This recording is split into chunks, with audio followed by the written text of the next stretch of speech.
ভাই তোকে একটা কথা বলি, গালাগালি করব না, ঠিক আছে? তোর মায়ের তো বিয়ে হয়েছে না? তোর মায়ের বিয়েটা তো কোনো আলেমরাই পড়াইছে।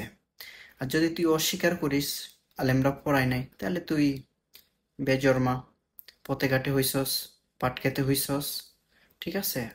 তো এটাই তোর পরিচয় দিলি। এ তো বড় আলেমকে তুই এই ধরনের কথাটা বলতে পারলি? জানোস সে কে, তার বংশ কি, কোথায় থেকে আসছে? আরে বেটা, তোরা যে পায়খানা, পায়খানা থেকে উঠে আসছস, ঠিক আছে? তোদের ব্যবহারেই বোঝা যাচ্ছে, ঠিক আছে? তো ভালো হয়ে যা, ঠিক আছে? কবরের চিন্তা কর, দুনিয়ার চিন্তা বাদ দে। দুনিয়ার লোভ লালসা এগুলা করে কোনো লাভ নাই, ঠিক আছে? 2.5 দিনের দুনিয়া। দেখোস না এক স্বৈরাচার 17 বছরের মতো করছে, রাজত্ব রাজত্ব করছে, তারপরে পালাইছে, ঠিক আছে? মানুষগুলো এখন ভোগান্তির মধ্যে আছে, যারা নম নম করছে, এখন তারা আইকলা বাস খাইতেছে। তোদের অবস্থা এরকম হবে, ঠিক আছে? তো ভালো হয়ে যা, ভালো হইতে পয়সা লাগে না, আল্লাহর হেদায়েত সবাই পায় না, ঠিক আছে?